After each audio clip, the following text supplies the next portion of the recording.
வண்டி வாங்கணுன்றாங்க, காலேஜை விற்றோன்னு யாரோ பேசுகிறீங்களா? சேனல் க்ளோஸ் ஆகிட்டோன்னு யாரோ பேசுகிறீங்களா? பொட்டி வாங்குறோன்றல, பொட்டி வாங்கினா காலேஜை நாங்கள் நடத்துவோம்ல. நாங்கள் என்ன பிச்சை எடுத்து தான் வந்தோம்மா? என்ன எனக்கு புரியல. நான் இப்போ ஆர்சி புக் எடுத்து காமிக்க, வண்டி வேலையை தான் நீங்கள் வரும்போது நீங்கள் பாட்டு. எஸ், 1.5 வருஷம் முன்னாடி வாங்கின வண்டியாக இருக்குது. அப்படி தப்பு பண்ணி தான் இன்கம் டேக்ஸ், சேல் டேக்ஸ் வந்து கேள்வி கேட்க. நீங்கள் யார் என்னை கேள்வி கேட்க? கோட் படம் முன்னாடியும் வரல, பின்னாடியும் வரல. கோட் படத்துக்கு மாதிரி தான் வந்தார். அதான் ஒரு ஃபோன் கூட பண்ணதில்லை இது வரைக்கும். கோட் படம் ஏஐக்காக வந்தார். அவர் வேலைக்காக வந்தார். விஜய் ஒன்றும் விஜயகாந்த் அளவுக்கு 8% வாங்கிட்டு போகிறவர் கிடையாது. அவர் எம்ஜிஆர் மாதிரி. அது தேர்தலுக்கு பிறகு மக்கள் சொல்லணும். அது அவங்களே சொல்லிக்கிறாங்க. கண்டிப்பாக விஜயகாந்த் ஆக முடியாது. விஜயகாந்த் ஒரு சுப்ரீம் லீடர். எடப்பாடி பழனிசாமி அவர்கள் சொல்றாரு, அங்கீகரிக்கப்படாத ஒரு கட்சிக்கு 10 சீட்டு பிளஸ் ராஜ்யசபாவா? அண்ணனுக்கு அந்த அளவுக்கு தான் அரசியல் ஞானம் இருக்குன்னு நினைக்கிறேன். எனக்குன்னு ஒரு செல்வாக்கு இருக்குது, கேப்டன் மகன் ஒரு பேர் இருக்குது. நானும் வேலை பார்த்துருக்கேன். நானும் சும்மா ஏசி காரில் உட்காந்து டாட்டா காமிச்சு போனேன். நானும் ஒரு நாளைக்கு 80 கிராமங்களில் போயிருக்கேன், உழைச்சிருக்கேன். விஜயகாந்த் அவர்களின் ஆன்மா மன்னிக்காது. 11 எம்எல்ஏ இழுத்தது யார்? 2011 திமுக, ஏடிஎம்கே தானே. உதயநிதி ஸ்டாலின் அவர்கள் பிரச்சாரத்தில் கேப்டன் அவர்கள் குறித்து, விஜயகாந்த் அவர்கள் குறித்து பேசும்போது கூட கண் கலங்குறேன். நான் இப்போ ரீசெண்டாக நான் கண்ட்ரோல் பண்ணிட்டேன் ரொம்ப. ஏன்னா அது வந்து அப்படியே ஒரு கேள்விக்குரிய ஆக ஆரம்பிச்சு. அது அழுகிறாரு எமோஷ்னலாக ஓட்டுக்காக பண்ணுறாருலாம் சில பேர் பேசுகிறாங்க. 2024 ஃபஸ்ட்டு குரு பூஜை கூப்பிட போகிறோம். அதே பாசத்தை நான் பார்த்தேன். இப்பயும் நான் அதே பார்க்குறேன். அது என்னன்னு எனக்கு தெரியல. தம்பி அந்த பாட்டு தெரியும்ல, எனக்கு தெரியும். வண்டியில் ஏறினதுக்கப்புறம் அமரப்பண்ணி என்கிட்ட எல்லாமே எனக்கு சார் தெரியும் சார், தெரியும் சார். துளசி கூட வாசம் மாறினால் மாறும், இந்த தவசி புள்ள வார்த்தை மாற மாட்டான். சொன்னது தான்.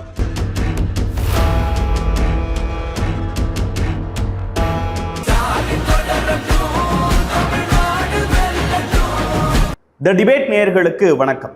சிறப்பு நேர்காணலில் இன்று நாம் சந்திக்க இருப்பது தேமுதிகவின் இளைஞரணி செயலாளர், விருதுநகர் தொகுதியின் திமுக கூட்டணி வேட்பாளர் திருமிகு விஜய பிரபாகரன் அவர்களைத்தான். சார் வணக்கம். வணக்கம். எப்படி இருக்கீங்க? நல்லா இருக்கேன். நீங்கள் எப்படி இருக்கீங்க? நல்லா இருக்கேன். கடந்த நாடாளுமன்ற தேர்தல் அப்போ கேம்பெயின் வெஹிக்கிளில் அவங்க கூட ஒரு பேட்டி எடுத்திருந்தோம். மிகச்சிறந்த வரவேற்பு வந்திருந்தது. இப்போ சட்டமன்ற தேர்தல் கேம்பெயின் அப்போ சந்திக்கிறோம். எப்படி இருக்குது களம்? களம் நன்றாக இருக்குது. மீண்டும் விருதுநகருக்கு வந்திருக்கல எனக்கு ரொம்ப சந்தோஷமாக இருக்குது. நான் ஜெய்காட்டியும் மக்கள் வந்து வந்த நாள்லேருந்து இது வரைக்கும் ரொம்ப அன்போடையும் பாசத்தோடையும் என்னை வரவேற்றாங்க. முதல் நாளே இறங்கினோடனே கட்சிக்காரங்க வெற்றின்றது இல்லை பாராட்டுறது அது ஓகே ஒரு பக்கம். இருந்தாலும் பப்ளிக் என்னை ஃபஸ்ட்டு லேடிஸ் எல்லாம் ஓடி வந்து எங்கள் வீட்டு மகன் திரும்பி வந்துட்ட சந்தோஷம், நீங்கள் தான் ஜெயிக்கணும், போன வாட்டி இதாகிடுச்சு, அது கண்டிப்பாக நீ தான் ஜெயிக்கணும், இந்த மாதிரி நல்ல வார்த்தைகள் தொகுதிக்குள்ளே வந்தோடனே கேட்கும்போது எனக்கு உண்மையிலேயே மன சந்தோஷமாக இருந்தது. அதே மாதிரி ஒவ்வொரு ஒன்றியமாகவும் கிராமங்களும் போயிட்டே இருக்கேன். இன்னும் ஒரு 4-5 இன்னும் கொஞ்சம் விஷயங்கள் இருக்குது. அதுவும் பார்த்துட்டே இருக்கும்போது மக்கள் இடத்துல எல்லாத்தையும் அன்பு மாதிரும் முழுமையாக இருக்குது. சந்தோஷமாக இருக்குது. திரும்ப வீட்டுக்கு வந்த மாதிரி ஒரு ஃபீலிங் இருக்குது. ஓகே. வழக்கமாகவே தேமுதிக ஒவ்வொரு தேர்தலையும் என்ன முடிவை எடுக்க போகுதுங்கிறத ரொம்ப ஆர்வத்தோடையும் கூர்ந்து கவனிக்கிறவங்க பல பேர் இருப்பாங்க, உங்கள் தொண்டர்கள் குறிப்பாக. இந்த எலெக்ஷனில் திடீர்னு சர்ப்ரைஸாக வந்து திமுக கூட்டணியில் போய் இணைஞ்சிட்டீங்க. என்ன காரணம்? காரணம் என்றது பெருசு இல்லைங்க. ஏன்னா 2016 இது கேப்டனும் ஐயா கலைஞருமே உருவாக்க வேண்டிய கூட்டணி தான் இந்த கூட்டணி. அன்றைக்கே எல்லா பேச்சுவார்த்தை இருந்தாங்க. கடைசி மூமெண்ட்டில் ஏதோ சின்ன ஒரு மிஸ்கால்குலேஷன் ஜட்ஜ்மெண்ட்னால மிஸ் ஆகிடுச்சே தவிர வேறு எதுவும் இல்லை. ஏன்னா அன்றைக்கி பழம் நழுவி பாலில் விழும் கலைஞர் ஐயா சொன்னார். ஆனால் இன்றைக்கி அண்ணன் ஸ்டாலின் சொல்லாமே அது செஞ்சுருக்காரு. இது என்னன்னு பார்த்தீங்கன்னா, இது வந்து தேமுதிகவில் தலைமை எடுத்த முடிவில்லை, இல்லை குடும்பம் நாங்கள் சேர்ந்து எடுத்த முடிவில்லை. இது அடிப்படை தொண்டர்களோட உணர்வை மதித்து எடுத்த முடிவு தான் இந்த முடிவு. ஏன்னு பார்த்தீங்கன்னா, எங்கள் அம்மா எங்கள் பொதுச் செயலராக இருக்கு, எங்கள் அம்மா 2 பிரேமலதா அவங்க வந்து மாவட்ட செயலர் மீட்டிங்கை போட்டு கிளை வரைக்கும் மாவட்ட செயலர் எல்லா பக்கமும் விசாரித்து அவங்களோட என்னென்ன அவங்களோட வேண்டியோ அப்படின்னு கேட்டு கட்சி ஆஃபீஸில் ஒரு நாளைக்கு வந்து பேலட் பாக்ஸ் கொண்டு வந்து நாங்களே ஒரு பேலட் பாக்ஸ் மாதிரி தயார் செஞ்சு அதில் வந்து ஓட்டு எடுத்தோம். உங்களுக்கு எந்த கூட்டணி இந்த மாதிரி போகணும் அப்படின்னு கேட்கும்போது 80% மேலே மாவட்ட செயலர் எல்லாருமே திமுக பக்கம் தான் கூட்டணிக்கு போகணும் அப்படின்னு ஸ்ட்ராங்காக சொல்லிட்டான். ஏன்னா தொடர்ச்சியாக அதிமுக கூட கூட்டணியில் இருந்து எந்த வித பலனும் எங்கள் கட்சி நிர்வாகிகளும் கேடர்ஸும் அனுபவிக்காமல் சும்மா எங்களோட உழைப்பை மட்டுமே அவங்க எடுத்த மாதிரி எல்லாருக்குமே ஒரு ஃபீல். அது மாதிரி பல இடத்துல துரோகங்கள் சொன்ன வாக்குறுதியை நிறைவேற்றனால சரி நாங்களும் பல்ல கடித்துட்டு சரி கூட்டணி தர்மம் மதித்து நாங்கள் காத்துட்டே இருந்தோம்.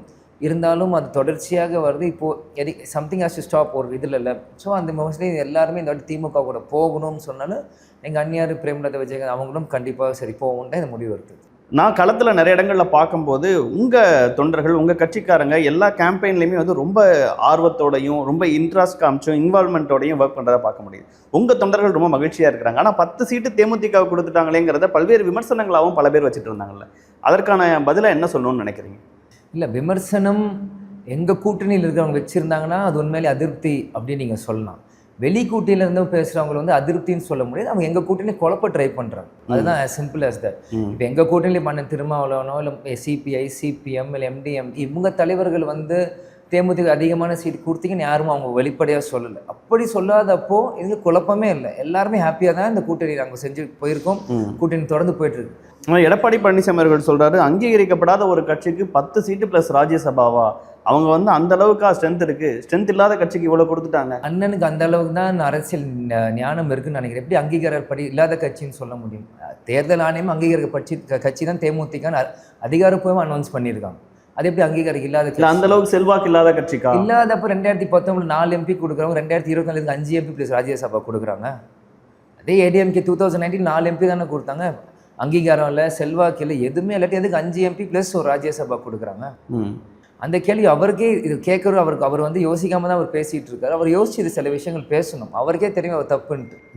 அந்த கூட்டணி தர்மத்தை மதிச்சா அந்த கூட்டணியில் கொஞ்சம் நெருக்கி வந்தது நான் எங்கள் விருதுநகர் தொகுதி மட்டும்தான். அந்த கூட்டணியில் தருமபுரி விருதுநகர் 2 இடம் வந்தது. கம்பேரிட்டிவ்லி ரொம்ப கம்மி, 4000 ஓட்டு தான். அதுதான் சொல்கிறேன். அதோட 20,000 ஓட்டு லீடிங்கில் தான் நான் இருக்கேன். தருமபுரி கம்பேர் பண்ணாலும் குறைவாக நான் தான் க்ளோஸாக வந்தேன். வந்தும் அதே அவ்வளோ க்ளோஸாக வந்தும் எங்களுக்கு அந்த கரெக்டான அங்கீகாரம் இல்லை, எங்களுக்கு பெரிய சப்போர்ட் இல்லை. அந்த கூட்டணி இல்லாதப்போ எல்லாருமே வெக்ஸ் ஆகிறாங்க. அந்த உங்களுக்காக ரொம்ப இன்வால்வ்டாக தானே ராஜேந்திர பாலாஜி அவர்கள்லாம் வேலை பார்த்தாங்க. அந்த பவரும் சேர்ந்து தானே உங்களை அந்த இடத்துக்கு தள்ளுச்சு. 4000 அது நான் மறுக்கல. அந்த பவர் இருக்குன்னா அவங்களால தான் நான் அவ்வளோ ஓட்டு வந்துன்னு சொல்லுவேன். ஏன்னா அதே ராஜேந்திர பாலாஜி தான் 2019 எதே கேண்டிடேட் விருதுநகர் அழகர் சாமி நின்னார். அவர் 1.5 லட்சம் ஓட்டில் அவுட் ஆகிறாருல்ல. ஓகே, நான் நிற்கிறப்போ 4000 க்ளோஸாக வருது இல்லை. ஸோ அப்போ நாங்கள் அப்படின்னா அவனும் ஒரு செல்வாக்கு இல்லாத கேண்டிடேட் இல்லை. எனக்குன்னு ஒரு செல்வாக்கு இருக்குது. கேப்டன் மகன் ஒரு பேர் இருக்குது. நானும் வேலை பார்த்துருக்கேன். நானும் சும்மா ஏசி காரில் உட்காந்து டாட்டா காமிச்சு போனேன். நானும் ஒரு நாளைக்கு 80 கிராமங்களில் போயிருக்கேன், உழைச்சிருக்கேன், மக்கள்கிட்ட பேசியிருக்கேன், இன்ட்ராக்ட் பண்ணியிருக்கேன். என் உழைப்பும் அங்கே இருக்குது. வெறும் எல்லாருமே எங்கனால தான் அவன் ஜெயிச்சா, எங்கனால தான் தன் பெருமையை தட்டிக்க முடியாது. அப்படி பார்த்தா 2010 எங்கனால தான் அதிமுக ஜெயிச்சு நாங்களும் சொல்லணும். இது வந்து சும்மா ஏற்றிக்கு போட்டு உங்கள் சேனல் பெருமை டிபேட் தான் போயிட்டே இருக்கு. ஒரு கன்க்ளூஷன் வர மாட்டேங்குது. ஸோ இவர் பேச நான் பெருசாக எடுத்துக்கல. ஏன்னா அவருக்கு மனசாட்சின்னு ஒன்று இருக்குது, எனக்கு இருக்குது. அரசியல் எது வேணாலும் பேசலாம். ஆனால் எனக்கு தெரியும் என்ன உழைப்பேன். எங்கள் ஓட் பேங்க் 2011 விருதுநகர்னு தேமுதிக ஜெயிச்சது. மாஃபா பாண்டியன் அப்புறம் அவர் துரோகம் பண்ண அது வேறு. பட் தேமுதிக இங்கே ஜெயிச்சது. ஸோ எங்களுக்கான செல்வாக்கு இங்கே இருக்குது. இப்போ நீங்கள் ஒரு இளைஞரணி செயலாளராகவும் செயல்பட்டுட்டு வரக்கூடியவர், 10 சீட்டு தேமுதிகன்னு கேட்குறவங்களுக்கு உங்களுடைய பதிலாக தேமுதிகங்கிற கட்சி, ஏன்னா நாங்கள் பார்க்கும்போது பூத் கமிட்டி பிஎல்ஐஸ் போட்டதில் வந்து டிஎம்கே ஏடிஎம்கேக்கு அடுத்து அதிக நம்பர்ஸ் போட்டுக்கிறது தேமுதிகவாக இருக்குது. தேமுதிகவை எந்த அளவுக்கு நீங்கள் வளர்த்துருக்கிறீங்க? இந்த எலெக்ஷனுக்கு முன்னாடி தேமுதிக எந்த அளவுக்கு குரூமாக இருந்தது? நீங்கள் பார்த்தீங்கன்னா கேப்டன் உடல்நிலை சரியில்லாதப்போ இப்போ அம்மானாலையும் பெருசாக கட்சியில் கான்சன்ட்ரேட் பண்ணேன். அப்பாவோட ட்ராவல் ஃபுல்லாக எல்லா வேர்ல்டு ட்ராவல் பண்ணிட்டு இருந்தேன். அப்போ நான் மட்டும்தான் இங்கே என்ன தம்பியும் நடிக்க மாட்டேன்னு சொல்லிட்டாப்புல அந்த டைம். ஸோ அம்மா தம்பி அப்பா இவங்க 3 பேரும் ட்ராவல் பண்ண வேர்ல்டு ஃபுல்லாக உடல்நிலைக்கு. அப்போ நான் மட்டும்தான் இந்தியாவிலேருந்து சென்னையிலேருந்து எனக்கு தெரிஞ்ச கட்சி ஃபங்க்ஷன்ஸ் ஏதோ வச்சு அந்த ஆக்டிவாக வச்சுருந்தோம். ஆனால் பிறகு கேப்டன் மறைவுக்கு பிறகு அம்மா ஃபுல் ஃப்ளெஜ்டாக இறங்கி இருந்த எல்லா பக்கமும் டெய்லி கட்சி மாவட்ட செயலர் மீட்டிங், ஒன்றியங்கள் மீட்டிங், நகரம் எல்லாரையும் கொண்டு வந்து எல்லாரையும் ஆக்டிவேட் பண்ணி புத்துணர்ச்சி கொடுத்து மீண்டும் எங்கள் கட்சி ஒரு எழுச்சி ஒலை கொண்டு வந்து அவங்க இந்த ரத யாத்திரைன்னு ஒரு வாக்கட் எலெக்ஷன் மட்டும் பண்ணி உண்மையிலே கட்சி இப்போ எல்லா இடத்துலையும் எழுந்து நின்றுச்சு. 2024 நான் கேண்டிடேட் ஆனதுக்கு பிறகும் விருதுநகர்லேருந்து பல பேர் வந்து கட்சியில் ஒதுங்கினவங்க எல்லாருமே சில பேர் அங்கங்கே கட்சிக்குள்ளே வந்தாங்க. ஸோ ஸ்லோவாக இட்ஸ் க்ரோயிங். அதே மாதிரி எத்தனையோ இப்போ BL2 ஃபார்ம் போட்டு எல்லா பக்கம் பூத்ஸ் டெவலப் ஆச்சு. நேற்று கூட ஒரு மீட்டிங் இருந்தது. நேற்று மட்டும் ஏதோ 60 பூத் எக்ஸ்ட்ரா ஆட் ஆகிருக்குன்னாங்க. உடனே ஆளுங்க இருந்து ஆக்டிவேட் பண்ணி இமீடியட்டாக போடணும். ஸோ அம்மா வந்து ரொம்ப ஆக்டிவாக இருக்காங்க பாலிடிக்ஸில். நிச்சயமாக இது மிகப்பெரிய ஒரு சப்போர்ட் தான் எங்கள் அம்மா. திமுக கூட்டணிக்கு வந்த பிறகு தேமுதிக ஒரு செகண்ட் இன்னிங்ஸ்னு நம்ம கன்சிடர் பண்ணலாமா? இன்னும் ரொம்ப ஒரு பவர்ஃபுல்லாக ஒரு சீரியஸ் மோடில் டிஎம்டிகே மாறி இருக்க மாதிரி இருக்கு. ஆமாங்க. இப்போ தேர்தலுக்கு முன்னாடி திமுகவும் 2.0 அப்படின்னு சொன்னாங்க. நாங்கள் நடத்தின மாநாடும் தேமுதிக 2.0 இட்ஸ் நியூ வெர்ஷன் தான். அதனால் பழைய வெர்ஷன் எல்லாமே அழித்து புது வெர்ஷனாக மாறி இருக்கும். கண்டிப்பாக அந்த மாநாடுக்கே உங்களுக்கு ஒரு சாட்சி. எல்லாருமே 1/2% ONG% கட்சிக்கு கிட்டத்தட்ட 10 லட்சம் பேர் அன்றைக்கி வந்திருந்தாங்கன்னா அது ஒரு பெரிய ஹிட்டு தான் அந்த மாநாடு. ஸோ இன்றைக்கும் தேமுதிக ஆக்டிவாக இருக்குது. அது புத்துணர்ச்சி கொடுத்தது எங்கள் அம்மா. அவங்களுக்கு பின்னாடி நாங்கள் இருக்கோம், எங்கள் தொண்டர்கள் இருக்காங்க. நிச்சயமாக தேமுதிக ஃபீனிக்ஸ் பரம்பு இந்த தேர்தல் பிறகு எழுந்து வரும். நாடாளுமன்ற தேர்தலில் முதல் முறையாக கண்டெஸ்ட் பண்ணீங்க. அப்போ எந்த கட்சி போஸ்டிங்கும் உங்களுக்கு இல்லை. ஒரு விஜயகாந்த் அவர்களின் மகனாக கட்சியில் தொடர்ந்து செயல்படக்கூடிய ஒரு தொண்டராக செயல்பட்டீங்க. இப்போ இளைஞரணி செயலாளர், எப்படி உதயநிதி ஸ்டாலின் திமுக இளைஞரணி செயலாளர், அப்படி இங்கே தேமுதிக இளைஞரணி செயலாளர்ங்கிற போஸ்டிங்கோட இந்த எலெக்ஷனை கண்டெஸ்ட் பண்ணுறீங்க. என்ன வித்தியாசத்தை உணர்றீங்க? கட்சியும் பில்ட் பண்ணிட்டு வந்திருக்கோன்னு நினைக்கிறீங்களா? எப்படி வித்தியாசமாக இருக்குது? பல இளைஞரணி ஆளுங்க எல்லாருமே அவங்களோட பசங்களை ஆக்டிவேட் பண்ணுறாங்க. இப்போ தம்பி வந்துட்டாரு, உங்கள் இளைஞரணி செயலாளர் இருக்காங்க. ஊருக்கு போகிறப்போ நான் தனியாக எல்லா பசங்களையும் மீட் பண்ணுறேன். அங்கே மீட் பண்ணி அவங்களோட இன்ட்ராக்ட் பண்ணுறேன். ஸோ இப்போ நான் வந்தோடனே கட்சியில் இருக்க இப்போது தொடர்ச்சியாக இது ஃபேமிலி மாதிரி தான் கட்சியும் வரும். ஸோ இருக்கிறவங்க தம்பி வந்துட்ட உடனே அவங்க பசங்க இன்னும் ஆக்டிவாக எங்களுக்கு ஒரு லீடர் கிடச்சிட்டாங்க, கட்சியில் அவங்களுக்கு ஃபீல் பண்ணுறாங்க. ஸோ அவங்களோட ஃப்ரெண்ட்ஸு இப்படி கொஞ்சம் கொஞ்சமாக குரூப் சேர்றாங்க. ஒரு வெற்றி இல்லாதனால கொஞ்சம் சைலண்டாக, ஒரு வெற்றி வந்ததுக்கு பிறகு அது ஆட்டோமேட்டிக்காக அது எல்லாமே பூம் ஆயிரும். நான் நம்புகிறேன் நிச்சயமாக அது நடக்கும் இந்த தேர்தலுக்கு பிறகு. தொகுதி பங்கீடு முடிஞ்சோடனே 10+1 தேமுதிகவுக்கு இடங்கள் ஒதுக்கப்படுது. 10 அசம்பிளி சீட்ஸ், ஒரு ராஜ்யசபா சீட். அந்த ஒரு ராஜ்யசபா சீட்டில் சுதீஷ் அவர்களை நீங்கள் எம்பி ஆக்கி அனுப்புகிறீங்க. இந்த பக்கம் 10 சீட்டில் 2 இடங்களில் ஒன்று நீங்கள் நிற்கிறீங்க, இன்னொன்று பிரேமலதா விஜயகாந்த் அவர்கள் நிற்கிறாங்க. இப்போ அதுவும் அந்த வாரிசு அரசியல், அவங்க குடும்பத்துக்குள்ளேயே வாய்ப்பு அப்படிங்கிற ஒரு பார்வை அவங்க தொண்டர்களுக்கு உருவாக்காதா? ஆகாது. ஏன்னா இப்போ நாளைக்கு ராஜ்யசபா சீட் கொடுக்குறாங்கன்னா இன்றைக்கி எங்கள் மாமா அந்த சீட்டு கேட்கல. அதே மாதிரி எங்கள் அம்மா இன்றைக்கி நிற்கிறாங்கன்னா அவங்க இன்றைக்கே அவங்க சீட்டு கேட்கல. தொடர்ச்சியாக அவங்களும் வேலை பார்த்துருக்காங்க. சுதீஷ் அவர்களும் 2000 அம்மா கல்யாணம் போனதுலேருந்து வந்திருக்காங்க. பிறகு இப்ராஹிம் ராவுத்தர் அவர் கேப்டனுக்கு அவருக்கு கொஞ்சம் பிரச்சனையே அவர் போனதுக்கப்புறம் கேப்டன் தான் சுதீஷ் கூப்பிட்டு பொறுப்பை கொடுக்குறாரு. நீ என் கூட இரு, படங்கள் எடு, என் கூட சப்போர்ட்டர். கேப்டன் தான் கலைச்சு மாமா உள்ளே கொண்டு வரும்போது கடைசி 26 வருஷம் மாமா உழைச்சிருக்காரு. ஆனால் அவரோட உழைப்பு சாதாரண 4 எலெக்ஷன் கண்டெஸ்ட் பண்ணியிருக்காரு. அவரும் கட்சிக்காக செலவு பண்ணியிருக்காரு. எத்தனையோ காசு அவரும் இழந்திருக்காரு. இல்லைன்னா சொல்ல முடியாது. அதுக்கு வேண்டிய அங்கீகாரத்தையும் நீங்கள் நம்ம கொடுக்குறோம். இது கட்சியில் அது யாரும் எந்த தப்பும் சொல்லலை. சில பேர் என்ன கொடுக்கணும்னாங்க. எனக்குமே என்னோட அவர் தான் சீனியர். நான் எடுக்கிறது அப்போ தான் குடும்ப அரசியல் நீங்கள் சொல்லணும். அவருக்கு ஒரு மரியாதை கொடுக்கணும், அது எடுத்திருக்காங்க. அதே மாதிரி இந்த தேர்தலில் நான் நிற்கலன்னு தான் நான் சொன்னேன். ஏன்னா இருக்கிறதே 10 சீட்டு தான். ஏன்னா போன அசம்பிளி எலெக்ஷனில் நீங்கள் நிற்கல, பார்லிமெண்ட்டில் தான் ஃபஸ்ட்டாக நிற்கிறீங்க. ஏன் இந்த அசம்பிளி எலெக்ஷனில் நிற்கலேங்கிற ஒரு வார்த்தை? இல்லை ஏன் நான் நிற்கலன்னு சொல்கிறேன். வந்ததே 10 சீட்டு தான். அந்த 10 சீட்டில் மற்றவங்களுக்கு போடுங்க, எதுக்கு என்னையை கொடுக்குறீங்க? இப்போ அம்மா இருக்காங்க, நான் எதுக்கு நான் சொல்கிறேன். இருந்தாலும் எங்கள் கட்சி தொண்டர்கள் கண்டிப்பாக நான் கண்டெஸ்ட் பண்ணியே ஆகணும்னு ஸ்ட்ராங்காக சொல்லிட்டான். மாவட்ட எல்லாரும் என்ன வேணாலும் தம்பி கண்டெஸ்ட் பண்ணி ஆகணுன்ட்டாங்க. ஏன்னா எனக்கு எம்பியில் தான் ஜெயிக்கணும் எனக்கு இன்ட்ரெஸ்ட். ஆனால் அவங்க கன்ஃபார்ம் மாவட்ட செயல் எல்லாருமே சரி, தொண்டர்களும் சரி, தம்பி நின்னே ஆகணுன்ட்டு கட்சியில் கூட எல்லாரும் விருப்பம் வாங்குவோம். எல்லாருமே எல்லா மாவட்டத்துலேயும் எனக்கு ஒரு விருப்பம் ஒன்று கொடுக்குறாங்க. கொடுத்தப்போ எல்லாருமே தம்பி நிற்கணும்னு ஸ்ட்ராங்காக சொல்லும் போது இன்றைக்கி நான் நீ இந்த அரசியலுக்கு வந்திருக்கேன்னு எனக்காக நான் வரல, அவங்களுக்காக தான் நான் வந்திருக்கேன். ஏன்னா 25 வயசு படித்து முடிச்சுட்டு நான் ஒரு எனக்குன்னு ஒரு ஜோன் நான் க்ரியேட் பண்ணி போகலான்றப்போ கேப்டன் உடல்நிலை குறையுது. அப்பா நீ காஞ்சிபுரம் மீட்டிங் போனான்னு எதுவும் நோ சொல்ல சரின்னு போனேன். பிறகு கட்சிக்காரங்களே கேப்டன் இன்னும் உடல்நிலை பின்னாடி வாங்கிட்டு இருக்கும்போது கட்சிக்காரங்க எல்லாத்தையும் கூப்பிட்றனால இன்றைக்கி அவன் நின்னே ஆகணும்னு சொல்கிறப்ப என்னால் தட்ட முடியல. அதனால் நான் நிற்கிறேன். அதனால தவிர குடும்ப சூழ்நிலை, குடும்பம்தான் அவங்கள கொண்டு வரதுன்ட்டு இல்லை. பாக்கி 8 இடம் மற்றவங்க இருக்காங்க. ஸோ யாருமே கோச்சில் யாரும் போர்க்குடியில் எனக்கு தூக்கில் நான் நிற்கிறதுக்கு. பல கட்சி தலைவர்களுமே கூட்டணி உருவாகி முடிவாகும் போது சைன் பண்ணி ஃபோட்டோஸ் வரதை பார்க்க முடியுது. ஆனால் உங்களோட எடுத்த ஃபோட்டோவில் ஒரு சின்ன ஸ்பெஷல் விஷயம் இருந்தது. ஒரு மகன் போல் உங்களை பார்த்த மாதிரி ஃபீல் பண்ணோம். நிறைய பேர் அதை எப்படி இவ்வளோ நெருக்கமாக அன்பாக 2 பேர் முகத்துலையும் அவ்வளோ மகிழ்ச்சி இருக்குது அப்படின்ட்டு, அது என்ன நெருக்கம்? இல்லை, அது எனக்கே நானே உணர்றேன். அது வெறும் பேட்டிக்கோ இல்லை முகஸ்துதிக்கோ சொல்ல, நான் ஃபஸ்ட்டு அது உணர்ந்தது கலைஞர் கருணாநிதி ஐயா அவர் டெத்தில் அன்றைக்கி அப்பா யூஎஸில் இருக்கார் ப்ராப்பரேஷன். என்னை போக சொன்ன நானும் சுதீஷ் மாமா போனோம். அன்றைக்கே அந்த கூட்டத்தில் நீ அப்படி என்னை பார்த்துட்டு அழுதுட்டு இருந்தவன் டக்குன்னு என் பக்கத்தில் கட்டி பிடிச்சி உள்ள கூப்பிட்டோம். அன்றைக்கி தான் நான் ஃபஸ்ட் டைம் நான் உணர்றேன். ஆனால் நீ ஹாஸ்பிட்டலில் ஒரு கலைஞரை மறைவதுக்கு முன்னாடி ஹாஸ்பிட்டல் போகிறப்போ அன்றைக்கும் உதயண்ணனும் சரி ஸ்டாலின் சாரும் அப்படின்னு வெல்கம். ஏன்னா அன்றைக்கி நான் ரொம்ப சின்ன பையன். அவர் பாலிடிக்ஸ் ஒரு மீட்டிங் தான் போனேன்.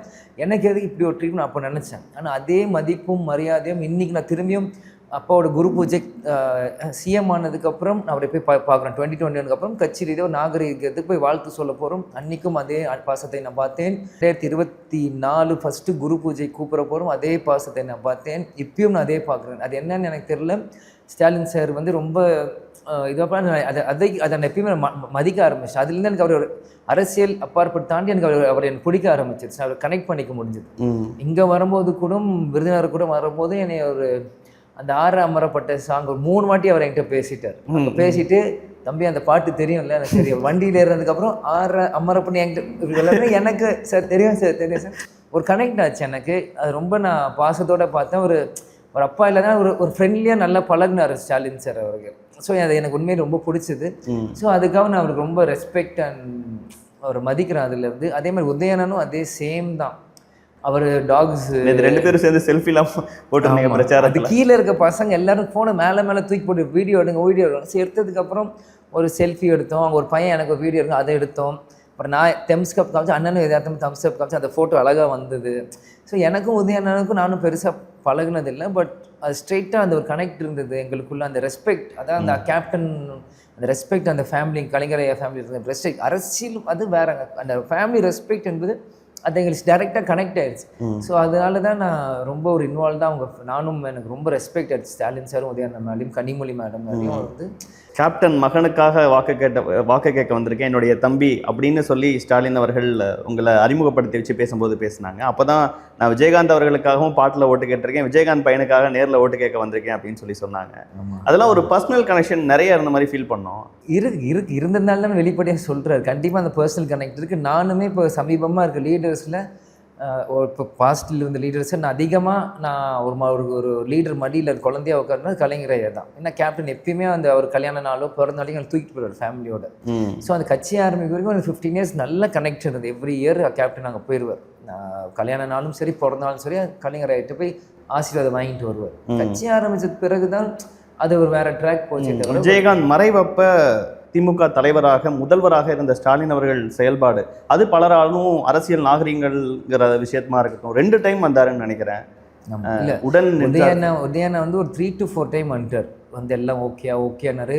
ப்ளஸ் உதயண்ணா வந்து கேப்டன் உதயண்ணா ஃபஸ்ட்டு 21 ஜெயிச்ச உடனே ஃபஸ்ட்டு வந்து பாட்ட லீடர் கேப்டன் தான். ஸோ அவங்க அந்த அளவுக்கு ரெஸ்பெக்ட் அவங்க கேப்டன் மேலே வச்சுருக்காங்க. அதே மாதிரி உதயண்ணா அடிக்கடி ஸ்னோ பவுலிங் நான் திறக்கும் போது ஃபஸ்ட்டு கேப்டன் வந்து திறந்து வச்சார். அவர் தனியாக வரல, ஒரு 10 ஆர்டிஸ்ட்டை கூப்பிட்டு வந்து எனக்கு அவர் திறந்து வச்சார் அப்படின்லாம் சொல்லியிருக்காங்க. ஸோ இது எல்லாமே நான் ஒரு கனெக்டாக நான் பார்க்குறேன். ஓகே, இன்னொரு முக்கியமான விஷயமாகவும் விஜயகாந்த் அவர்கள் அணி இருக்குது. அவங்க வந்து ஒரு தேமுதிகங்கிற ஒரு கட்சி வந்து இந்த எலெக்ஷனில் விஜய் பக்கம் போயிடும் அப்படிங்கிறத தொடர்ந்து விமர்சனமாக பார்வையாக எப்படி நீங்கள் உதயநிதி ஸ்டாலின் அவர்கள் வந்து பார்த்தாருன்னு சொன்னீங்களோ அதே போல் விஜய் அவர்களும் வந்து பிரேமலதா அவர்களை சந்திச்சாங்க. அந்த கோட் படத்துக்கு முன்னாடி மீட் பண்ணது இதெல்லாம் இருந்தது. ஸோ அந்த பக்கம் போகிறதும் கடைசி வரைக்கும் பேச்சுவார்த்தை நடந்துகிட்டே இருந்ததா? உங்கள் கேள்வியிலேயே உங்களுக்கு கொஸ்டின் மார்க் வரும். கோட் படம் முன்னாடியும் வரல பின்னாடியும் வரல. கோட் படத்துக்கு மாதிரி தான் வந்தார். கோட் படத்துக்காக வந்தார். வார்த்தைகள் கரெக்டாக இருக்கும். முன்னாடி வந்தால் வேற, பின்னாடி வந்தாலும் பர்மிஷன் வாங்க சொல்கிறதுக்கு அப்படின்லாம் இல்லை. ஓகே, அதெல்லாம் ஒரு ஃபோன் கூட பண்ணதில்லை இது வரைக்கும். கோட் படம் ஏஐக்காக வந்தார். அவர் வேலைக்காக வந்தார். கோட் படத்தில் ஏஐ வந்து அவன் படத்தில் கேப்டன் வந்தால் அது அவங்களுக்கு மைலேஜ், அதுக்காக தான் வந்தார். அதை நான் தப்பு சொல்ல. பிஸ்னஸ்ன்றது ஒரு பணத்தை போட்டு பணம் எடுக்கணும், அதுக்காக வந்தாங்க. அதை நான் தப்பே சொல்ல. அது பிஸ்னஸ். ஆனால் அதை நீங்கள் பர்சனலாக கனெக்ட் பண்ணதான் நான் தப்புன்னு நான் சொல்ல வரேன். பர்சனலாக நீங்கள் கனெக்ட் பண்ணி பிஸ்னஸ் வந்தார். நாங்களும் பிஸ்னஸை நாங்கள் அண்ணன் விஜய் அண்ணனுக்கு சப்போர்ட் பண்ணோம். அது அவ்வளோதான். பர்சனலாக அவரோட பிரச்சாரத்துலேயும் நிறைய நேரத்தில் விஜயகாந்த் அவர்களோட பெயரை குறிப்பிட்டார் கேப்டன் அவர்கள்னு. மதுரையில் மட்டும்தானே, மதுரையில் வேற எங்கேயும் பண்ணல. மதுரையில் மட்டும்தான் பண்ணேன். வேற எல்லாம் ஏதோ ஒரு சயின்ஸை காமிச்சது. ஓகே, நீங்கள் போய் ஜாயின் பண்ணிடுவீங்களோ? ஒரு சயின்ஸும் இல்லை, சும்மா அது நீங்களாம் ஒரு சைன் எந்த சைனுமே இல்லையே. ஆக்சுவலி சைனே இல்லை.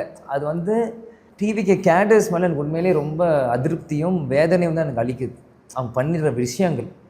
ஏன் அதை சொல்கிறேன்னா, இன்றைக்கி டிஎம்டிக்கு டிவிக்கோட சேரலன்ட்டு எவ்வளோ அப்யூசிவ் கமெண்ட்ஸ், எவ்வளோ ஒரு அப்யூசிவ் எங்கள் கட்சி மேலே அவங்க பண்ணிகிட்ருக்காங்கன்ட்டு உங்களுக்கே தெரியும். உங்கள் கட்சி திமுக கூட்டணியில் போய் ஜாயின் பண்ணதற்கு பிறகாக நடந்த மீட்டிங்கில் தான் விஜய் அவர்களே சொன்னார், அறிவாலயத்து பக்கத்தில் யாராவது போனாங்கன்னா உள்ளே கூப்பிட்டு கூட்டணியில் போட்டுக்கிறாங்க அப்படிங்கிற வார்த்தைகளை விஜய் அவர்களே பேசினார். இல்லை, அது பேசினாலும் சரி, ஆனால் அது எங்களை தான் குறிப்பிடணும் அப்படின்னு நீங்கள் சொல்ல முடியும். அந்த டைமில் நான் எல்லோரும் தான் போனாங்க, எங்களை தான் குறிப்பிடணும். எங்கள் குறிப்பிட்டு சொன்னால் அதுக்கு நாங்கள் பதில் சொல்லுவோம். எங்களுக்கு குறிப்பிடாத சொல்ல நாங்கள் வியூகத்துக்கு நம்ம பதில் சொல்ல முடியாது. தேமுதிக அறிவாலயத்து பக்கம் போச்சுன்னா நம்ம பதில் சொல்லலாம்.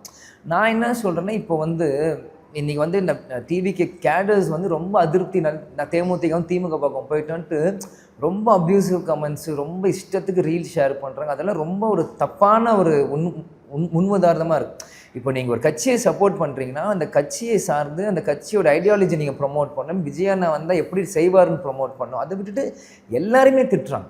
அது நீங்கள் ஏன்னா விஜய் அஜித் அவர் படங்கள் மாதிரி ரொம்ப அது வந்து தவறான ஒரு இடத்துக்கு முன்னுதாரணமாக இங்கே கேடர்ஸ் கொண்டு போகிறான். இன்றைக்கி பார்த்தீங்கன்னா அவங்க கேடர்ஸ்க்கு என்ன கோவம்னா டிஎம்டிக்கு வந்து டிவிக்கோட சேரல அப்படின்னு ஒரு கோவத்தில் இருக்காங்க எல்லாருமே. நீங்கள் உங்களுக்கே தெரியும், நீங்கள் சோஷியல் மீடியாவில் இருக்கீங்க, வரிசையாக நீங்கள் பார்த்துட்டு வரீங்க. அப்படி இருக்கும்போது அது எப்படின்னு பார்த்தீங்கன்னா ஒரு தலைமை, ஒரு கூட்டணி தலைமை ஏற்குதுன்னா அந்த தலைமை தான் மற்ற கூட்டணி கட்சிகளை அழைக்கணும். அதுதான் மாண்பு, அதுதான் ஒரு முறை, ஒரு பேசிக் லைன் ஆன் பாலிடிக்ஸ். இன்றைக்கி திமுக இருக்கட்டும், மதிமுக, பிஜேபி, காங்கிரஸ், இந்தியா ஃபுல்லாக எந்த கூட்டணி தலைமை அவங்க எந்த அழைப்புமே டிவிக்கு கிட்ட வராதப்போ நம்ம எப்படி அங்கே போக முடியும்? அது ஃபஸ்ட்டு. ஒரு பேச்சுவார்த்தையே நடக்கும், எதுவுமே இல்லை, நத்திங். நான் ஒன்றுமே இல்லை. நான் கடைசியாக விஜயனோட பேசுனது வந்து என் 2024 என் பர்த்டேக்கு வந்து விஷ் பண்ணார். அப்புறம் குரு பூஜைக்கு நான் பார்த்தேன், அவ்வளோதான். அதுக்கு மேலே ஒரு வார்த்தை.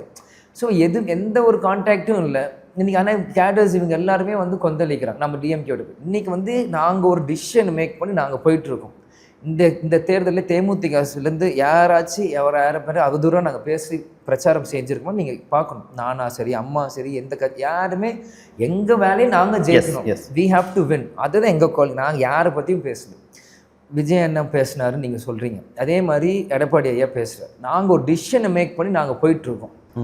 அப்போது இப்போ டிவிகேக்கு வந்து நாங்கள் வரணுன்னா அவங்க சஜஷனை கொடுக்கணும். எங்களுக்கு இப்போ ஒரு ஐடியா இருக்குது, நீங்கள் வரீங்களா இல்லையான்னு கேட்டால் அப்புறம் நம்ம சொல்லி இப்போ நம்ம நான் இப்படி போகிறேன்ப்பா, நான் ஒருத்தர் இப்படி போகாதப்பா, இப்படி வந்து போகலாம்ப்பா அப்படின்னா, அப்படியா சரி பார்ப்போம், அப்போ நம்ம எடுத்துக்கலாம். நாங்கள் உங்களுக்கு கேட்கவே, நாங்கள் ஒரு டிசிஷன் எடுத்து நாங்கள் போகிறோம். அப்போது நீங்கள் ஒரு ஹெட் ஆஃப் த அலையன்ஸை நீங்கள் இருக்கிறப்போ நீங்கள் இனிஷியேட்டே எடுக்காதப்போ நாங்கள் எப்படி வந்து நாங்கள் உங்கள்கிட்ட பேச முடியும்? ஏன்னா உங்கள் ஐடியாலஜி என்னென்னு எங்களுக்கு தெரியாது. நீங்கள் தனியாக போகிறீங்களா இல்லை கூட்டணி பிஜேபி கிட்ட போகிறீங்களா, ஏடிஎம், எதுவுமே தெரியாது. ப்ளஸ் அங்கே யாரை கான்டாக்ட் பண்ணுறோம், அங்கே தேர்தல் குழுன்னு ஒன்று அமைக்கல, மற்ற கூட்டணி வந்து பேச எதுவுமே அங்கே இல்லை. Vijay anna is a face, yes, not டினை, is a mass actor face. But கட்சியில் வேறு யார் அங்கே என்ன பொறுப்பில் இருக்கா? அங்கே யார் செங்கோட்டையன் அண்ணன் வந்திருக்காரு, பட் அங்கே குழு என்ன, தேர்தல் குழுன்னு எதுவும் இருக்கா?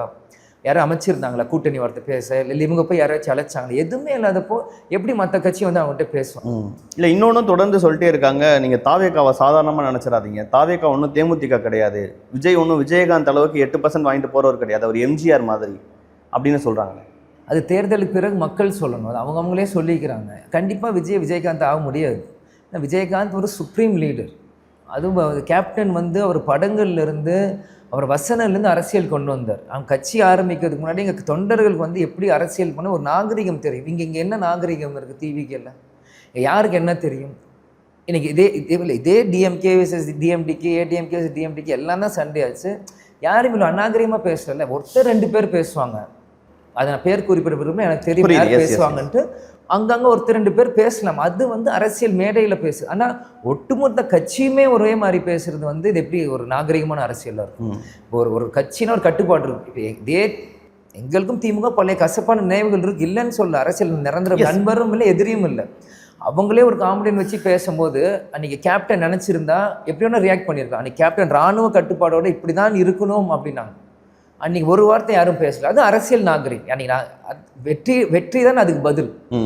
அந்த மாதிரி இன்றைக்கி டிவிக்கு இருந்து யாருமே கண்ட்ரோல் பண்ண முடியல. இப்போ விஜயனை வந்து இப்படி பேசக்கூடாது, இன்றைக்கி இப்படி தான் நீங்கள் நடக்கணும், இப்படி தான் நீங்கள் செய்யணும், ஒரு அட்வைஸ் கொடுக்கணும்ல. No one is telling anything to anyone. All are just dancing like their own thing. அவர் ஒரு பக்கம், விஜயன் ஒரு பக்கம் இருக்காரு, அதை ஒரு பக்கம் இருக்காங்க, ஆளாளுக்கு ஒரு ஸ்டைலில் போயிட்டு இருக்காங்க. அந்த கட்சி எப்படி தான் அது இருக்கும்? விஜய் அவர்களுக்கு கூடுற கூட்டத்தை தொடர்ந்து நீங்களும் அரசியலை கவனிக்கிறவர் பார்க்குறீங்களா? அது விஜயகாந்த் அவர்களுக்கு கூடின கூட்டத்தை விடலாம் பல மடங்கு இருக்கா? பாருங்க, உங்களுக்கு இந்த காலகட்டம் அந்த காலம் கம்பேர் பண்ண முடியாது சார். இன்றைக்கி எக்ஸ்போஷர் உங்களுக்கு இருக்குது. இன்றைக்கி வாட்ஸ்அப்பில் ஒரு குரூப்பில் நீங்கள் தட்டினா 200 பேருக்கு போகும். அன்றைக்கி 200 பேர் நேராக போய் அழைக்கணும். அன்றைக்கி காலகட்டத்தில் ஒருத்தருக்கு ஃபோன் போட்டு அழைக்கணும். இன்றைக்கி ஏரியா அட்ரஸ் போட்டி நீங்கள் உடனே நீங்கள் போகணும். நீங்கள் எக்ஸ்போஷர் இருக்குது, உங்களுக்கு ரீச்சபிள் இருக்குது. நீங்கள் அதை இதை நீங்கள் கம்பேர் பண்ண முடியாது. அன்றைக்கி வந்து எல்லாரையும் போய் கூப்பிட்டாங்க. இருந்தாலும் அன்றைக்குமே அவ்வளோ 25 லட்சம் பேர் அன்றைக்கி மாநாடு கூட்டினாங்க. கேப்டன் இருக்குது. அதுக்கு பாதி அளவு கூட நீங்கள் விஜயன் ஃபர்ஸ்ட் மாநாடு 7-8 லட்சம் பேர் தான் வந்திருக்காங்க. அன்றைக்கி 25-30 லட்சம் பேர் அன்றைக்கி மாநாட்டுக்கு வந்தாங்க. நான் விஜயனுக்கு மாஸ் இல்லை, க்ரௌட் வரல நான் சொல்லவே இல்லை. அது ஒரு எரா, இது ஒரு எரா. நீங்கள் 2 எரா கம்பேர் பண்ண முடியும். சச்சின் பெட்டர், கோலி பெட்டர் நம்மளால சொல்ல முடியுமா? இந்த களமே திமுக தாவேக்கான் மாறிடுச்சுங்கிறாரு, அந்த மாதிரிலாம் இருக்குன்னு நீங்க யூகிக்கிறீங்களா? தொடர்ந்து களத்தில் நீ இருக்க சொல்ல முடியாது. நீங்கள் ஏடிஎம்கே நீங்கள் எப்படி ஏடிஎம் எப்படி ரூல் அவுட் பண்ண முடியும்? அதுக்கு எல்லாருக்குமே ஒரு ஏடிஎம்கேக்கு ஒரு நீங்கள் ஒஸ்ட்டாக போட்டாலுமே 20% ஓட் ஏடிஎம்கேக்கு இருக்கும் எல்லா ஊர்லேயும். நீங்கள் அவங்களும் ஒரு பெரிய கட்சி செலவு பண்ணி எடப்பாடி ஐயா போகிற இடத்துல க்ரௌடு வருது, அவருக்கும் தான் க்ரௌடு வருது. அது காசு கொடுத்து வருதா கொடுக்காத விஷயம் அது வேறு. ஆனால் கூட்டுறாங்களா க்ரௌடு, க்ரௌடு கூட்டுறாங்களா? அப்போ அவங்க ஸ்பெண்டிங் பவர் அங்கே இருக்குல்ல. ஸோ இங்கே ஸ்பெண்டிங் பவர் இருக்குது, அங்கே நேச்சுரல் பவர் 2 இடத்துலையும் தான் இருக்குது. ஆனால் அது ஓட்ஸாக மாறுதா, வியூஸாக மாறுதா, நம்பர்ஸாக மாறுதா தேர்தல் பிறகு தான் தெரியும். இல்லை 2006 விஜயகாந்த் அவர்கள் ஒருத்தர் எம்எல்ஏவாக போனார், 8% வாக்கு வாங்கினீங்க. இப்போ விஜய் அவர்கள் என்ன வாங்குவார்னு உங்களோட கணிப்பு? என்ன கண்ணோடி 8 to 12% வாங்குவார் சார். அதுக்கு மேலே தேமுதிக வாங்கின அளவில் இருப்பார். 8 to 12 மேலே வாங்குவேன். ஏன்னா அது சீமானா வந்து 8% அரௌண்ட் தான் வாங்கியிருப்பார். 7 to 8% மேக்ஸிமம் வாங்கி. அது என்னன்னா அந்த 10% வந்து ஆன்டி டிஎம்கே, ஆன்டி ஏடிஎம்கே, அது ரெண்டும் அவங்களுக்கு வேணாம். அந்த 10% நியூட்ரலாக போடுற ஓட்ஸ் தான் அது. எப்பயுமே அது ஸ்டாண்டர்ட். நீங்கள் அதுக்கு மேலே இன்க்ரீஸ் பண்ணுறது தான் உங்கள் ஓட். இப்போ விஜயகாந்த் அவர்கள் ஒரு மதுரைக்காரரு, சென்னையில் இருந்தவர், அப்படியான விஷயம் இருக்கும்போது அவர் ஃபர்ஸ்ட் டைம் எலெக்ஷனில் கண்டெஸ்ட் பண்ண இடம் அவருக்கு ரொம்ப சவாலான ஒரு இடம். கண்டிப்பாக அந்த மாதிரி ஒரு இடத்துல நின்று வெற்றி பெற்று எம்எல்ஏவானார். ஆனால் விஜய் அவர்கள் 2 தொகுதிகளில் இப்போ கண்டெஸ்ட் பண்ணுறாரு. அதை எப்படி பார்க்க? அப்படின்னா 100% அவர் பொலிஷனை அவர் ஏற்றுக்கலன்னு தெரியுது. Is not confident himself to contest in politics. அவருக்கு அந்த தோத்துருன்னு ஒரு பயம் இருக்குது. பயம் இருந்ததுன்னா அரசியலே வரக்கூடாது. தோத்தாலும் ஜெயித்தாலும் மீசை முறுக்குன்னு பாடலாம் ஃபேமஸாக இருக்குது. இருந்தாலும் நம்ம வந்து அந்த பயத்தை அவருக்கு என்னென்னா அந்த மாஸ்லேயே இருக்கணும். எப்படியா ஒரு எம்எல்ஏக்கு அந்த மாஸ் தக்க வச்சுக்கணும். ஒருவேளை தோத்துட்டாங்கன்னா அப்படி நான் திரும்பி படம் நடிக்க போகிறேன், அது இது திருப்பி அப்படி தான் அந்த மாஸ் ஏற்ற முடியும். ஸோ அதனால் சேஃப்டிக்கு 2 இடத்துலையும் நிற்கிறாங்க. அப்படி சேஃப்டியோடு நிற்கிறது வந்து I'm not seeing this in a long run. அப்போ அடுத்ததுலேயும் 2 இடத்துல நிற்பாங்களா? அப்படியே 2 ஏன்னா இதெல்லாம் நம்ம 30 வருஷம் 35 வருஷம் முன்னாடி கேள்விப்பட்டது. சமீபமாக யாருமே அந்த மாதிரிலாம் நிற்கல. அப்போ அம்மா ஜெயலலிதா, ஆண்டிப்பட்டி அப்படி 2 பேரும் இருந்தால் தவிர 91ல் நின்னா. அதுக்கு மேலே இப்போ நம்ம பெருசாக அந்த கனெக்ட் யாரும் பண்ணல. இந்த லீடர்ஸுமே அப்புறம் நெக்ஸ்ட் பண்ணலை. ஸோ இது வந்து ரொம்ப புதுசாக அதை அவங்க ட்ரை பண்ணுறாங்க. அது மக்கள் ஆதரிக்கிறாங்களா இல்லைன்னு தேர்தல் பிறகு தான் தெரியும். ஓகே, டிஎம்டிகேவோட டெசிஷன்ஸை டிஎம்டிகேவை சுற்றி பல்வேறு விமர்சனங்களை தொடர்ந்து வைக்கிறாங்க. இப்போது 10 சீட்டு வாங்கும்போது இவ்வளோ சீட்டான ஒரு விமர்சனம். அதற்கு பிறகாக கூட்டணி வச்சதற்கு பிறகாக நீங்கள் ஒரு கோயிலுக்கு போகிறீங்க ஒரு காரில், கேப்டன் அவர்களின் வீடுங்கும் போது அது எவ்வளோ அவர் சினிமாவில் சம்பாரிச்சாருங்கிற விஷயங்கள்லாம் தெரியும். ஆனால் காருக்கு முன்னாடி எடுத்த ஃபோட்டோவை போட்டு பெட்டி வாங்கினது கார் பின்னாடி இருக்குது பார்த்தீங்களாங்கிற விமர்சனம், இதெல்லாம் எப்படி பார்க்குறீங்க? அதைத்தான் எனக்குமே புரியல. எதுக்கு எங்களே நீங்கள் மீடியாவில் இருக்கீங்க, நீங்கள் எல்லா பக்கம் போகிறீங்க, உங்களுக்கு எல்லாம் தெரியும். நீங்களே போய் எந்த லீடர்கிட்ட இப்போ டிஃபெண்ட் இல்லைன்னு சொல்லுங்கள். எந்த அரசியல் தலைவர்கிட்ட டிஃபெண்ட் இல்லைன்னு மட்டும் நீங்கள் சொல்லுங்கள். நாங்கள் என்ன பிச்சை எடுத்து தான் வந்தோமா என்ன எனக்கு புரியல. நான் இப்போ ஆர்சி புக் எடுத்து காமிக்க, வண்டி வேலையை தான் நீங்கள் வரும்போது நீங்கள் பாட்டுருக்கு. 1.5 வருஷம் முன்னாடி வாங்கின வண்டி அது. வண்டி வாங்கணுன்றாங்க, காலேஜை விற்றோன்னு யாரோ பேசுகிறீங்களா? சேனல் க்ளோஸ் ஆகிட்டோன்னு யாரோ பேசுகிறீங்களா? சண்முக பாண்டியன் 12 வருஷம் தள்ளி 4 படம் தான் நடிக்கிறான், அது யாரோ பேசுகிறீங்களா? இதை யாருமே பேச மாட்டீங்க. வீழ்ச்சி ஆனது எல்லாமே ஏதோ ஒரு வண்டி வாங்கினது மட்டும் ஏதோ பேசுகிறீங்க. ஏன் விஜயகாந்த் காலேஜை விற்றார்? பொட்டி வாங்குறோன்றல, பொட்டி வாங்கினா காலேஜை நாங்கள் நடத்துவோம்ல. பொட்டி வாங்குறேன்றல, பொட்டி வாங்கினா ஷம்மு 12 வருஷத்தில் 4 படம். ஏன் நான் வந்து பெரிய படங்கள் என்ன எடுக்க முடியாதா? 10 படம் 15 படம் நடிக்க முடியாதா? கேப்டன் பையன் யார் வேணால் அனிருத் ஏற மியூசிக் போடலாம். பொட்டி வாங்குறேன்றல, பொட்டி வாங்குறேன்னு நான் ரோல்ஸ் ரைஸ் வாங்க முடியாது, 10 ரோல்ஸ் ரைஸ் வாங்க முடியாதா? எனக்கு என்ன? அப்படி தப்பு பண்ணி தான் இன்கம் டேக்ஸ், சேல் டேக்ஸ் வந்து கேள்வி கேட்க. நீங்கள் யார் என்னை கேள்வி கேட்க? நீங்கள் யார் நீங்களாம் யார் கேள்வி கேட்க? ஒரு பெண்மணியும் எங்கள் அம்மா எவ்வளோ அவதூறு பரப்புகிறாங்க. இதே நான் ஒரு அம்மாவை பற்றி ஒரு தப்பை அவங்க நான்ட்டு இல்லை, யாராச்சும் ஒருத்தவங்க அவங்க அம்மாவை பற்றி தப்பாக பேசினா எந்த மகனாச்சும் பார்த்து சும்மா இருப்பானா? சும்மா ஒரு சின்ன வார்த்தை ஏதோ ஒன்று புரிஞ்சுக்க முடியும். அப்புறம் எவ்வளோ பேர் போடுறப்போ நாங்கள் மட்டும் எதுக்கு இந்த மாதிரி ஒரு அக்யூசியேஷன் எங்கள் மேலே? வண்டி வாங்கினா தப்பு, எது போட்டாலும் ஒரு தப்புன்னா இதை தான் சொல்கிறேன். தேமுதிக சொல்கிறேன். இது டிவிக்கு கேட்டர்ஸ் வந்து தப்பான இடத்துக்கு கொண்டு போயிட்டு இருக்காங்க. ஒன்றுமே இல்லாத வந்து பூம் பண்ணுறாங்க. எதுக்கு அப்படி நாங்கள் வந்து தப்புன்னு நீங்கள் சொல்கிறீங்கன்னா எங்களை கேட்க அன்றைக்கி போய் உங்கள் தலைமையை கேள்வி. எதுக்கு தேமுதிக நீ கூட்டணி சேர்க்க அங்கே கேள்வி, எதுக்கு எங்கே கேட்குறீங்கன்னு தான் நான் கேட்குறேன். தேமுதிக வந்து ஏடிஎம்கேவோட ஸ்லீப்பர் செல்ல எவ்வளோ தைரியமிக்க பெண்மணியாக உண்மையை பேசியிருக்காங்க. ஸ்டாலின் அண்ணன் மேலே என்ன குறை சொல்ல முடியும்? போதைப் பொருள் நடமாட்டம்னு ஒன்று சொல்ல முடியும், பெண்களுக்கு பாதுகாப்பு இல்லைன்னு ஒன்று சொல்ல முடியும், வேற என்ன சொல்ல முடியும் அப்படின்னு கேட்டிருக்காங்கன்னா அவங்களே அவங்க மேடையிலேயே சொல்கிறாங்களே. 15 வருஷம் ஏடிஎம்கேக்கு நாங்கள் உழைச்சிருக்கோம். நாங்கள் என்ன ஸ்லீப்பர் செல்? எவ்வளோ வருஷம் நீங்கள் எங்கள் அம்மா போன தேர்தலில் 40 தொகுதியுமே ஏடிஎம்கேவும் சுற்றியிருக்காங்க. என்ன ஸ்லீப்பர் செல்லு? ஒரு ஸ்லீப்பர் செல்லும் இல்லை. ஏடிஎம்கே தான் பிஜேபியோட ஸ்லீப்பர் செல்லை ஆயிட்டு இருக்கு. நாங்கள் தெளிவாக இருக்கோம். எங்கள் மேலே வெறும் பொய்யான அக்யூசியேஷன் தான் வைக்கிறாங்க. அப்படி ஏதாச்சும் உண்மையாக இருந்துச்சுன்னா ப்ரூவ் பண்ணுங்க. அதிமுக யூஸ் பண்ணிட்டாங்கன்னு நினைக்கிறீங்களா? யூஸ் நினைக்கல, பண்ணிட்டாங்க. அதான உண்மை. இன்னைக்கு யூஸ் பண்ணிட்டாங்க. இன்னைக்கு வந்து டிஎம்கே வந்து தேமுதிக வந்து அவ்வளோ குறை சொல்லுதுன்னு எல்லாரும் பேசுறாங்க. அன்னைக்கு 11 எம்எல்ஏ விஜயகாந்த் அவர்களின் ஆன்மா மன்னிக்காது. அது மன்னிக்காது, அவங்களே தான் மன்னிக்க. 11 எம்எல்ஏ இழுத்தது யாரு 2011? திமுகவா? ஏடிஎம்கே தானே. இவங்களெல்லாம் அரசியல் ரீதியாக கட்சி விட்டு போனாங்க, யாரும் இழுக்கலை டிஎம்கே சைட்லேருந்து. அதிமுக தான் எம்எல்ஏ விலைக்கு வாங்கினாங்க, 11 எம்எல்ஏவை. இருந்தாலும் அதை தான் சொல்கிறேன், 2019 கேப்டன் வந்து வேறு உடல்நிலை சரியில்லாமல் வழி இல்லாமல் தான் மீண்டும் அதிமுகவோட கூட்டணி வைக்கிறார் அன்னைக்கு. இல்லைன்னா கேப்டன் வச்சிருக்க மாட்டார், ஹெல்த்தியாக இருந்தாருலாம். அதனால அன்றைக்கி டிஎம்கேவோட வச்சுருந்தாலும் இந்த பேச்செல்லாம் முடிஞ்சிருக்கும். அன்றைக்கி கேப்டனே டிஎம்கேவோட வச்சுட்டாரு எதுக்கு அப்படின்ட்டு வந்திருக்கும். விஜய் பிரபாகர் ரொம்ப எமோஷ்னலானவரா? பேசும்போதே வந்து அவர் மீறி அவருடைய கண்கள் நிறைய பேசுது, ஒரு ஃபீல் பண்ணும்போது தெரியுது, கோவப்படும் போது தெரியுது. ரொம்ப எமோஷ்னலானவரா? இல்லை, இது கோவப்படலைன்னா நான் மனுஷனே இல்லை, இருக்கிற ஃபேக்ட்.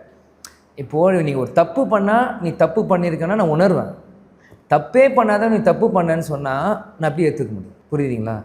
இப்போ நீங்கள் போகும்போது நீங்கள் ஏதோ ஒன்று நான் உங்களுக்கு அக்யூஸ் பண்ணால் அதுதான் எனக்கு கோவம் வருது. நீ இன்றைக்கி நான் தப்பு பண்ணேன், நான் ஊழல் செஞ்சேன், நீ நிரூபணி ஆமாம் தப்பு பண்ணிட்டேங்க மன்னிச்சிருங்க, நான் கையெடுத்து கும்பிட்டு காலில் விழுந்து மன்னிப்பு கேட்டு நான் போவேன். எந்த தப்புமே பண்ணாதப்போ எங்கள் மேலே தப்பு பண்ணிட்டேன்னா இது எப்படின்னா, ஒரு ரூமில் ஒரு சிங்கர் கடிக்கும் போது ஒரு 100 நாய் கற்றுனா நாய்ங்க சத்தம் தான் ஜாஸ்தியாக இருக்கும். அப்படி தான் நீ போயிட்டுருக்கு. தப்பே பண்ணாதப்போ எங்கள் மேலே அக்யூஸ் பண்ணுறப்போ யாராலும் கோவம் வருங்க, யாராக இருந்தாலும் கோவம் வரும். அது நான் ஒரு கேப்டன் ஃபேமிலியில் எங்கேருந்து நாங்கள் கேப்டனை பார்த்து வளர்ந்தவங்கள இன்றைக்கி வந்து சும்மா இன்னைக்கு கேப்டன் நல்லவன்னு சொல்கிறவங்க, கேப்டன் இருந்தபோது இதே தான் கேப்டன் மேலே போட்டோம், கோவப்படுறாரு, அது வார்த்தை நான் சொல்லக்கூடாது, அந்த மாதிரி எல்லாமே அவங்க கேப்டன் மேலே போட்டான். கேப்டன் மறைஞ்சதுக்கப்புறம் கேப்டன் இருந்தால் அவர் சிஎம், அவர் மிஸ் பண்ண. அது சொல்கிறாங்களே, ஒரு தங்கத்தை மிஸ் பண்ணிட்டீங்க, வைரத்தை விட்டுறாதீங்கன்னு விஜய் அவர்களுக்கு எடுத்துகிட்டு வரேன். எதுக்கு மிஸ் பண்ணீங்க? அப்போ அவங்க தான் மக்கள் அவங்க கட்சிக்காரங்க சொல்கிறாங்க. அவங்க கட்சிக்காரங்க சொல்கிறாங்கன்னா அது அவங்க சுயலாபத்துக்கு சொல்கிறாங்க. அவங்க மனசார ப்ரூவ் பண்ணியிருந்தா அன்றைக்கே வந்து அண்ணன் வைரம் நான் தங்கம் 2 பேர் சேர்ந்து நாங்கள் வரோன்னு சொல்ல வேண்டியது தானே. கேப்டன் உடல்நிலை சரியில்லாத ஒரு நாள் கூட வந்து பார்க்கல. அப்படி கேப்டன் மதிக்கிறாங்க, அவர் தலைவர்னா இதெல்லாம் பண்ணல. நான் வந்து தப்பு சொல்ல, அது அவர் பர்சனல், அவர் விருப்பம். நாங்கள் அவரை பார்த்து தான் கேப்டன் அதெல்லாம் இல்லை. இன்னைக்கு வந்து கேப்டன் பேரை யூஸ் பண்ணுறாங்க, கேப்டன் அவரு கேப்டன் இப்படின்னு சொல்லும் போது ஃபஸ்ட்டு உங்கள் தலைவர் எப்படி நீங்கள் பார்த்துட்டு சொல்லுங்கள். ஏன்னா நாங்கள் தப்பு பண்ணுற மாதிரி எல்லாமே அவங்க சரின்ற. தேமுதிக வாக்குகளில் ஒரு குறிப்பிட்ட பர்சன்டேஜ் வந்து அந்த பக்கம் ஷிஃப்ட் ஆகுது. அந்த ஒரு கோவத்தில் அந்த ஒரு பதற்றத்தில் தான் இவ்வளோ ரியாக்ட் பண்ணுறீங்க அப்படிங்கிற ஒரு விமர்சனத்தை டிஎம்டிகேலேருந்து விஜய் ரியாக்ட் பண்ணோம். நாங்கள் எதுவுமே அம்மா லாலிபாப் சாப்பிட்ற குழந்தைன்னு பேசுகிறாங்க, இருக்கிற ஃபேக்ட் சொல்கிறது. அப்போது அவங்க எதுக்கு எங்களை அப்யூஸ் பண்ணுறாங்க? எங்களுக்கு போட நான் கொஸ்டின் திருப்புறேன், எதுக்கு டிவிக்கு எங்களை திட்டணும்? எங்கே தானே ஓட்டு எடுக்கிறான்னு சொல்கிறீங்க, எதுக்கு எங்களை திட்டணும்? அப்போ அவங்களுக்கு லாபம் தான் இங்கேருந்து போகிற ஓட்ஸு, அப்படிதுக்கு எங்களை திட்டணும். அப்போ இங்கேருந்து எதுவும் போகலை, நாங்கள் தான் அங்கே இருக்க இங்கே இழுத்துட்ருக்கோம். இப்போ அவங்க தனியாக நிற்கிறாங்க. இப்போ நாங்கள் போயிருந்தால் அவங்களுக்கு சப்போர்ட். கேப்டன் குடும்பம் வந்து விஜயனை எஸ்ஏசியை காப்பாற்றணும், விஜயனை காப்பாற்றணும், எல்லாமே பண்ணோம். ஆனால் கேப்டன் குடும்பம் இப்போ எங்கள் பசங்களும் யாரையுமே காப்பாற்ற மாட்டீங்க. கேப்டன் எத்தனையோ பேரை காப்பாற்றணும், ஆனால் என் தம்பி சண்முக பண்ணின்னு சினிமாவில் யாரும் காப்பாற்ற மாட்டாங்க. கேப்டன் எல்லாருக்கும் அரசியல் வந்து விஜயனை காப்பாற்றணும், ஆனால் கேப்டன் கட்சியை வந்து யாரும் காப்பாற்ற மாட்டாங்க. அப்போது கேப்டன் வந்து கூலிக்காரன் படம் நடிச்சேன்னா எல்லாருமே கூலியாக வேலை பார்த்து எல்லோரும் உழைச்சிட்டே இருக்கணும். எங்கள் குடும்பம் எல்லோரும் நாங்கள் சிரிச்சிட்டே நல்லவங்க, நாங்கள் சேவை செய்கிறோம், நாங்கள் மகாத்மா, அப்படியே நாங்கள் வரணுமா? இது என்ன நாங்கள் அக்ஷய பாத்திரம் உழைப்பை, எங்கள் அக்ஷய பாத்திரம் உழைப்பை எடுத்துகிட்டே இருப்பீங்க, நாங்கள் அப்படியே கொடுத்துட்டே இருக்கணுமா? நாங்கள் என்ன இதுவா? அப்படிலாம் தப்புங்க இது. இப்போ இங்கேருந்து தான் ஓட்ஸ் போகுதுன்னா அப்போ எதுக்கு எங்களை திட்டணும்? தப்பு தானே. ஓட்ஸ் போனால் அவங்க லாபம் தானே ஆகும், எதுக்கு எங்களுக்கு இது பண்ண? So it's not right. இங்கேருந்து இந்த ஓட்டும் போகல. உண்மையான கேப்டன் ஃபேன்ஸ், உண்மையான தேமுதிக தொண்டர்கள் இங்கே தான் நிற்கிறாங்க. அப்போ நான் எதுக்கு வந்து நிற்கிறேன்? யாருக்காக நான் வந்து நிற்கிறேன்? எங்கள் கட்சிக்காரங்க வந்து நிற்கிறேன். நான் வந்து எதுக்கு போகிறேன்? சுய லாபத்துக்கும் பதவியில் ஆசைக்கு வெளியே போகிறவங்க தான் இங்கேருந்து போகிறாங்களே தவிர உண்மையான கேப்டன் தொண்டர்கள் தேமுதிக மேலே ஆசை இருக்கும் இந்த செத்தாலும் போக மாட்டோம். உதயநிதி ஸ்டாலின் அவர்கள் பிரச்சாரத்தில் கேப்டன் அவர்கள் குறித்து விஜயகாந்த் அவர்கள் குறித்து பேசும்போது கூட கண் கலங்குறேன். அப்பா மறைவு எல்லாரும் அந்த இடத்துல இருந்து மீண்டு வர முடியாதுங்கிறத புரிஞ்சுக்க முடியுது. நானும் அப்பா எனக்கும் இல்லை. ஸ்டில் அப்பா பேரை சொல்லும்போது உடனே அவ்வளோ எமோஷ்னல் ஆகிறீங்களே. ஆமாம் இருக்காதான். ஏன்னா கேப்டன் இவ்வளோ பெரிய ஒரு ஆளுமை, அவர் இவ்வளோ பெரிய ஒரு சாம்ராஜ்யத்தை உருவாக்கி அவர் ஆசைப்படாத செய்ய முடியாமல் அவர் மறைகிறப்போ எல்லாருக்கும் டவுன்ஃபாலை பார்க்கும்போது எல்லாரும் கோவம் வரும். ஏன்னா அவர் வந்து நேர்மையாக டவுன்ஃபால் வர மக்களால் தோத்தடி டவுன்ஃபால். அவர் உடல்நிலை சரியில்லை, அவனால் ஆக்டிவாக இருக்க முடியல. ஸோ அந்த கோவம் இருக்க தான் செய்யும். அந்த மிஸ் பண்ணிட்டோமே, அந்த வழிகள் இருக்குது இல்லைன்னு சொல்லி அதையெல்லாம் தாண்டி இப்போ பேசும்போது கூட உங்கள் கண் கலங்கிடுது. அது வரும் கேப்டன், அது வரும். ஏன்னா எனக்கு அப்படியே செலுத்துரும் கேப்டனாக எனக்கு உள்ள. ஏன்னா எப்படி சொல்கிறதுனா, நான் இந்த உலகத்தில் நான் இருக்கிற வரைக்கும் எங்கள் அப்பாவை நான் மிஸ் பண்ணுவேன், நான் அழுவேன். அது ஏன் உணர்வு, அது யாருக்கும் புரியாது. நான் இப்போ ரீசெண்டாக நான் கண்ட்ரோல் பண்ணிட்டேன் ரொம்ப. ஏன்னா அது வந்து அப்படியே ஒரு கேள்விக்குறிய ஆக ஆரம்பிச்சு. அது அழுகிறாரு எமோஷ்னலாக ஓட்டுக்காக பண்ணுறாருலாம் சில பேர் பேசுகிறாங்க. அதுதான், அது உணர்வு தெரியாதவங்க, உணர்வே இல்லாதவங்க தான் அது பேசுகிறாங்க. உணர்வே இல்லாதவங்க அப்படி பேசுகிறாங்க. உணர்வு இருக்கிறவங்க, அப்பா மதிக்கிறவங்களுக்கு தெரியும். இன்றைக்கி வந்து எல்லாத்தையுமே தூக்கி போட்டு நாங்கள் நிற்கிறோன்னா அது கேப்டனுக்காக தான். அது எப்படியாச்சும் இந்த கட்சி ஜெயிக்கணும். இல்லை, எப்போவுமே அவரை பற்றி பேசும்போது கேப்டன்னே சொல்கிறீங்களே. அப்பான்னு நிறைய சொல்லி பார்த்தது இல்லை. நீங்கள் அம்மா பற்றி பேசும்போது கூட அந்நியார்னு சொல்கிறீங்க, அதையும் கிண்டல் பண்ணாங்க. அதுதாங்க எப்படி அப்பான்னு தானே சொல்லுவீங்க, என்ன வாங்க போன்னு சொல்லுவீங்களா? எப்படி அப்பான்பேன் டேடின்பேன். நான் இப்போ கேமரா முன்னாடி பேசும்போது நீங்கள் உணர்வாக கேள்வி கேட்கும்போது உணர்வாக தான் பதில் வரும். நீங்கள் கேள்வி அரசியல் சார்ந்து இருக்குது, ஒரு அக்யூஸ் பண்ணுறேன் அது பேசுகிறப்போ உணர்வு வந்து ஆட்டோமேட்டிக்காக என்னோடய தாட் எல்லாமே ஒரு தொண்டனாக போயிடும். மகன் பக்கம் போயிடும். நீங்கள் ஃப்ரெண்ட்லியாக ஃபேமிலியாக போகிறப்போ அப்போ நீங்கள் அப்பா சொன்னார், அப்போ நீங்கள் என்னை கூல் டவுனாக கேட்கும்போது அது காமாக போகும். இப்போ நீங்கள் உணர்வாக ஒரு கட்சி மீட்டிங் பாலிடிக்ஸ் இல்லை ஃபைடாக இருக்கும்போது ஆட்டோமேட்டிக்காக அது அப்படி தான் வரும். ஏன்னா இப்போ எனக்கு அப்பா பார்க்குறவங்க எல்லாருக்கும் அப்பா இல்லைல்ல, பார்க்குறவங்க கேப்டன் தானே புரியும். நான் அப்பானா யாரும் அதுக்கு சொல்ல வரேன். ஓகே. இன்னொன்று முக்கியமாக கான்ட்ரவர்சியாக மாறின விஷயம், நீங்கள் விஜய் அவர்களுக்கு ஒரு மீட்டிங்கில் ஒரு அட்வைஸ் பண்ணீங்க. விஜயன்னா காங்கிரஸை நம்பிடாதீங்க, அவங்க கவுத்து விட்டுருவாங்க அப்படின்னு சொன்னதை வச்சு இப்போ ஃபுல்லாக ஒரு வாரம் ஃபுல்லாக அதுதான், காங்கிரஸை நம்ப வேண்டாம்னு விஜய்க்கு அட்வைஸ் பண்ண விஜய் பிரபாகரன் காங்கிரஸோட உதவியோட இந்த தொகுதியில் நிற்கிறாரு. பாலிடிக்ஸ் தெரியாதவங்க தான் இப்படி பேசுகிறாங்க. பாலிடிக்ஸ் உன்னிச்சு கவனிக்கிறவங்க அன்றைக்கி ஏன் நான் பேசினேன்னா, அன்றைக்கி இருக்க பொலிட்டிக்கல் ஸ்ட்ராட்டஜி அது. பாலிடிக்ஸ் அண்ட் மைண்ட் கேம்ஸுங்க, வேர்ட் பிளே. நீங்கள் வந்து எல்லாமே மனசில் பர்சனலாக எடுத்து வச்சுக்கணுன்னா பாலிடிக்ஸ் பண்ண முடியாது. அது அன்றைக்கி இருக்க சுச்சுவேஷன் நான் பேசினேன். நீங்கள் ரிவர்ஸ் பண்ணி போங்க, ஜான் நைட் அன்றைக்கி என்ன திமுக காங்கிரஸ் தேமுதிக என்ன பொலிட்டிக்கல் சுச்சுவேஷன் நீங்கள் அன்றைக்கி பாருங்கள். அது அன்றைக்கி இருக்கிற வேர்ட் பிளே, அன்றைக்கி இருக்க மைண்ட் கேம். அன்றைக்கே நாங்கள் டிசைட் பண்ணோம் நாங்கள் திமுகவோட தான் போகிறோன்ட்டு. அன்றைக்கி ஒரு சின்ன சலசலப்பு காங்கிரஸ் திமுகக்குள்ளே இருக்கிறது. ஸோ இதெல்லாம் ஒரு சின்ன சின்ன வேர்ட். அன்றைக்கி அது இன்ட்ரெஸ்டிங்காக இருந்துச்சா இல்லையா? காங்கிரஸ்க்கு ஒரு செக் வைக்க தான் தேமுதிகவே திமுக கொண்டு வந்தாங்க.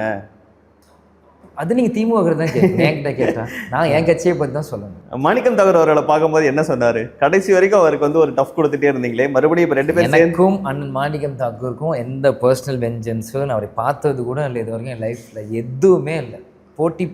போட்டி போடுறோம், அனௌன்ஸ் பண்ணுறாங்க, எங்கள் ஏடிஎம்கே சார்பாக நான் நிற்கிறேன், திமுக சார்பாக அவர்றீங்க அனௌன்ஸ் பண்ணுறாங்க. அது போன எலெக்ஷனில் இவர் தான் நான் ஃபஸ்ட்டு அவரை பார்க்கும்போது கேப்டன் மறைவப்போ இங்கே மதுரையில் கேப்டன் மணிமண்டபம் கட்டணும்னு ஒருத்தரை பார்த்தேன். அந்த ஞாபகம் வச்சு இவர் தான் அவர் நான் கனெக்ட் பண்ணிக்கிட்டேன். நான் மொதல் நேரில் அன்றைக்கி பார்க்குறேன், கவுண்டிங் அன்றைக்கி தான் அவரை பார்க்குறேன். நான் பின்னாடி உட்காந்துட்டேன், அவர் ஃப்ரண்ட்டில் உட்காந்துட்டேன், பின்னாடி தான் பார்க்குறேன். அவ்வளோதான், அதோட முடிஞ்சது. அப்புறம் அதெல்லாம் அரசியல் அது போயிட்டு இருக்கு.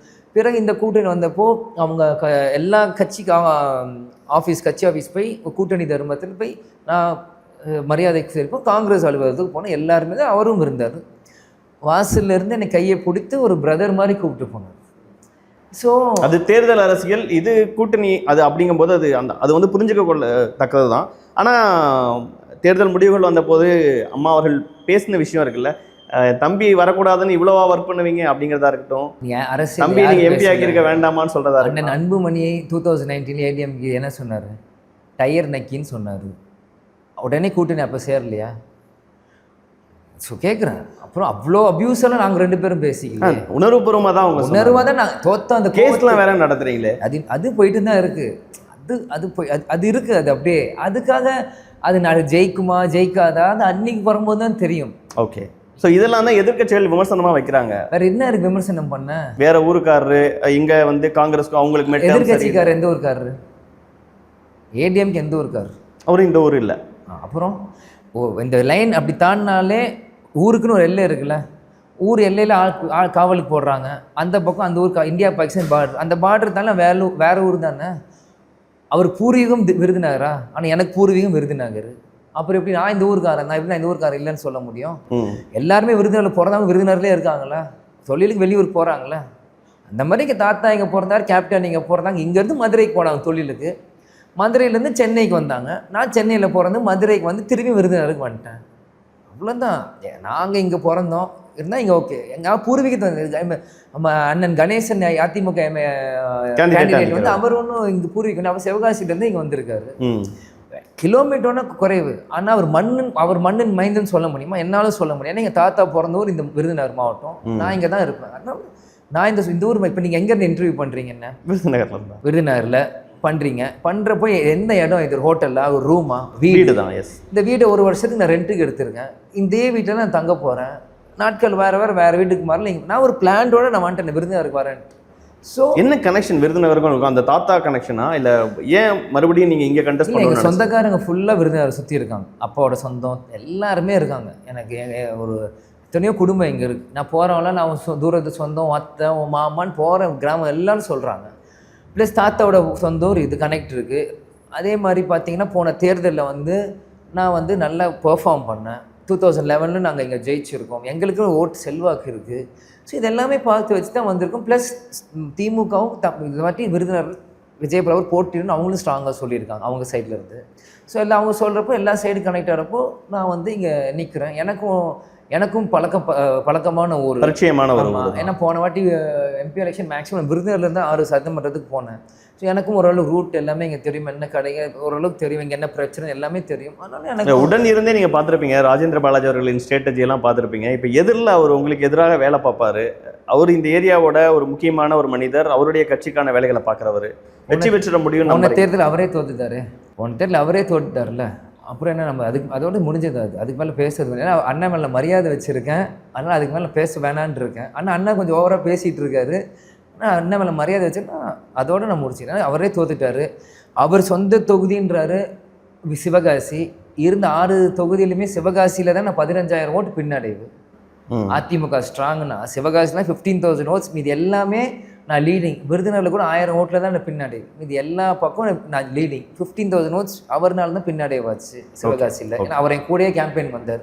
அவர் வரலன்னா கூட நான் அந்த ஓட்டு வாங்கியிருப்பேன். அவர் என் கூடயே ஏறி அவர் செல்வாக்கு உயரத்துக்கு என் கூடயே சுற்றி ஏன் வாக்கு வேஸ்ட்டாக போச்சு. இல்லை நான் 15,000 நான் தூக்கிட்டு வந்துருக்கேன். என்ன புதுசாக சொல்கிறீங்க? அவரால் உங்கள் ஓட்ட போச்சு இருக்கிறது தான் சொல்ல முடியும். அவர் கெட்ட பேர். அதனால தான் அவர் ராஜபாளையத்தை போய் நிற்கிறார். போன தேர்தல் அங்கேயும் தோக்கடிச்சிட்டாங்க. பேர் நல்லா இருந்து இங்கே நிற்க வேண்டியதானே சிவகாசிலேயே. பேர் நல்லா தான் ராஜபாளையத்துக்கு போகிறாரு. இவர் கூட நான் பிரச்சாரம் செஞ்சு சிவகாசி போல அவர் என் கூட இருக்காரு. இப்போ 2 பேரும் கை கூலின்னு போய் ஒன்றாயிட்டாங்க போலன்ற மாதிரி ஏன் இது போயிடுச்சு.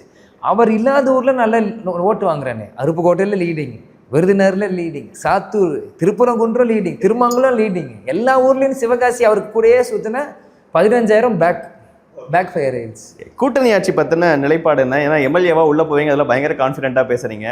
ஆட்சி வரும் பட்சத்தில் அமைச்சராலாம் ஆகணும்னு ஆசை இருக்கா? எனக்கு இப்பயும் சொல்கிறேன், எந்த ஆசைக்கும் எதிர்பார்ப்புக்கும் இடம் கொடுக்காத விஜய் பிரபு. எனக்கு எந்த ஆசையுமே இல்லை. எனக்கு என் கட்சி ஜெயிக்கணும், என் தொண்டர்கள் சந்தோஷமாக இருக்கணும், அவ்வளோதான். நீ எம்எல்ஏ ஆகும், எம்பி ஆகும், அதெல்லாம் எனக்குலாம் ஒன்றும் இல்லை.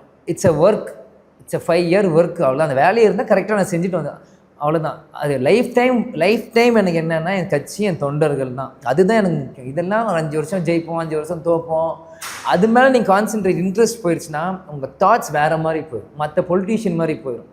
அந்த சீட் அடையணும், அதுக்காக உங்கள் கெட்ட ஒரு மாதிரி அது வந்து நம்ம ரொம்ப ரெஸ்பெக்ட் பண்ணோம்னா அது நம்ம மேலே ஏறி உட்காரும். ஓகே, கொள்கை கூட்டணின்னு திமுக சொல்லிட்டு இருந்தாங்க. கடைசி வரைக்கும் பாஜக அதிமுகவோட பேசிக்கிட்டு இருந்தவங்க இந்த பக்கம் வந்துட்டாங்க. இப்பயுமே வந்து ஏதாவது ஒரு பிரச்சனைனா திமுக கூட்டணிலேருந்து தேமுதிக தான் ஃபர்ஸ்ட் விலகும் அப்படிங்கிறத உங்களுக்கு எதிராக பேசிக்கிட்டே இன்னைக்கு பார்த்தீங்கன்னா பிஜேபியோட நாங்கள் இருந்ததோட இல்லாத வருஷங்க தான் ஜாஸ்தி. 2014 to 19 வரைக்கும் தான் தேமுதிக பிஜேபியோட கூட்டணி இருந்தது. 19 to 26 கூட்டணி இல்லை. ஸோ 7 இயர்ஸ் நாங்கள் இல்லை பிஜேபியோட இருந்தது. 5 இயர்ஸ் தான். அதனாலலாம் உடனே ஓடிரும், ஓடாது, நிற்கும், இதுக்கெல்லாம் நம்ம பதில் சொல்ல முடியாது. எல்லாமே தேர்தல். அப்படி பார்த்தா திமுக பிஜேபி பாஸ்ட் கூட்டணி இருந்திருக்காங்க, அதிமுக பிஜேபி எல்லாரோடையும் கூட்டணி இருந்திருக்காங்க. நாங்கள் மட்டும்தான் பிஜேபியோட. எதுக்கு எல்லாமே தேமுதிக சுற்றி தான். இப்போ அதிமுக பிஜேபியோடயே இருக்கு, நாங்கள் மட்டும் தான் பிஜேபியோட இருக்கோமா, வேறு யாருமே இல்லையா? அதனால அது சொல்ல முடியாது சார். இப்போ இன்னைக்கு வந்து நாங்கள் இருந்ததோடு இல்லாதது ஜாஸ்தி. புரிஞ்சுக்க முடியுது. ஏடிஎம்கே பிஜேபி நாங்கள் வந்து 2011-26 வரைக்கும் 2 கட்சியோடும் சேர்ந்து ட்ராவல் பண்ணியிருக்கோம். ஓகே. எங்கள் சொன்ன வாக்குறுதி எதுவுமே நிறைவேற்றினது. இப்போ ராஜ்யசபா சீட்டு கூட நீங்கள் பார்த்தீங்கன்னா நாம் கேட்கல, அவங்களா கொடுக்குறோம். நாங்கள் ஸோ எது கொடுக்குறோம் அதை கேட்கப்பட்டது, அவ்வளோதானே தவிர கொடுங்க நாங்கள் கேட்கல. அவர் தான் கொடுக்குறோம் 5+1 இயர்லாம் போடலை இல்லை அதில் அப்படின்னு.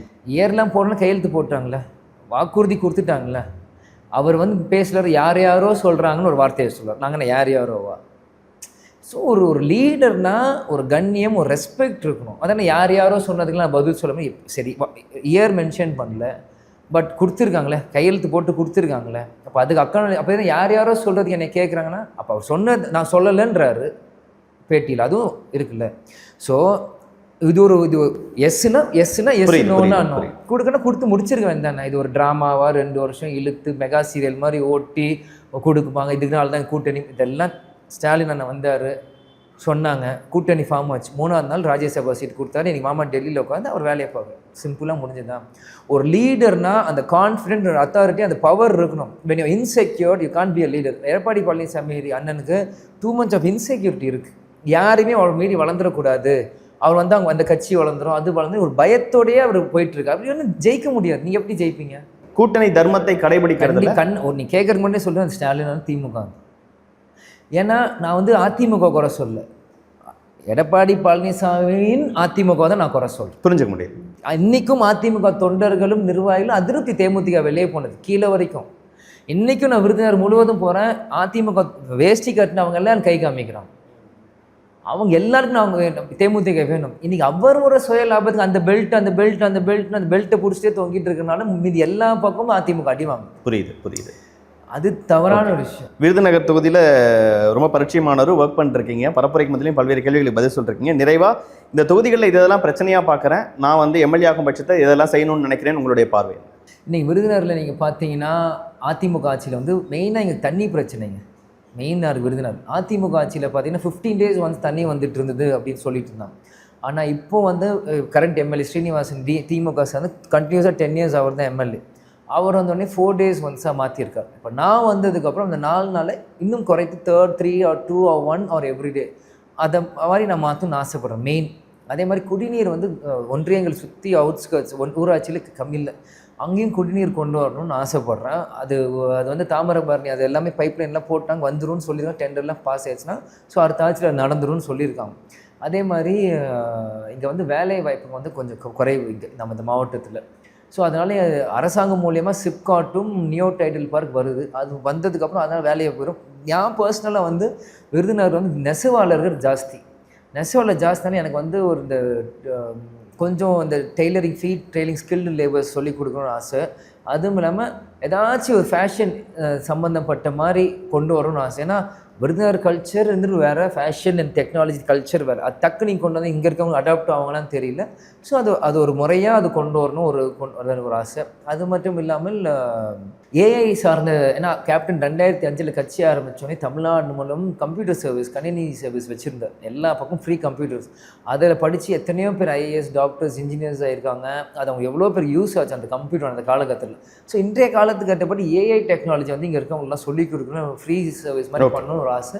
ஸோ இந்த மாதிரி சில திட்டங்கள் வச்சுருக்கீங்க இருக்குது. ஓகே, அது ஃபுல் ஃப்ளெஜ்டாக என்னால் இருக்கும். ப்ளஸ் ஸ்போர்ட்ஸ் எனக்கு இன்ட்ரெஸ்ட் ஜாஸ்தி. அந்த ஸ்போர்ட்ஸ் சம்மந்தத்தில் கரெக்டான டேலண்டான பசங்களை விருந்தாலும் எடுத்துகிட்டு கொண்டு வர முடியுமா அந்த மாதிரிலாம் விஷயம். ஒன்ஸ் அது இந்த எம்எல்ஏ பதவி ஜெயிச்சதுக்கு பிறகு வந்ததுக்கப்புறம் அது என்ன எனக்கு ஒரு பார்வை தெரிஞ்சால் என் மைண்ட் இன்னும் ஃபாஸ்ட்டாக இருக்கா, இன்னும் நான் கொஞ்சம் ஃபாஸ்ட்டாக. இது வந்து ஒரு அவுட்லேருந்து ஒன்று பார்க்கல, நான் பேசிக்காக சொல்கிறேன். ஓகே, இறங்கினதுக்கப்புறம் இன்னும் கொஞ்சம் எலாபரேட்டாக பின்னாடி நான் சொல்கிறேன். இன்னமும் கேப்டன் அவர்கள் டைலாக் சொல்லி தான் ஓட்டு கேட்குறீங்களா? கண்டிப்பாக.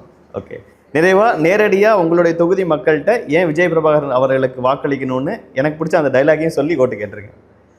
ஏன் விஜய் பிரபாகர் வாக்களிக்கணும்னா, ஒரு இளைஞன் இன்றைக்கி வந்து பல பிரச்சனைகளை தாண்டி சாதிக்கணும்னு துடிப்பாக இருக்கிற ஒரு இளைஞன் கேப்டன் இல்லாத அந்த தருணத்தில் எங்கள் அப்பா பேரை நிலைநாட்டணும், எங்கள் கட்சியை நிலைநாட்டணும். அதே மாதிரி நான் ஒரு ஸ்பீச்லேயும் நான் என்ன சொல்கிறேன்னா, என்னோட வெற்றி என்றது தேர்தல் நான் வெற்றியை நான் என்றைக்குமே நான் கன்சிடர் பண்ண மாட்டேன். அது எனக்கு ஃபஸ்ட்டு ஸ்டெப் தான்.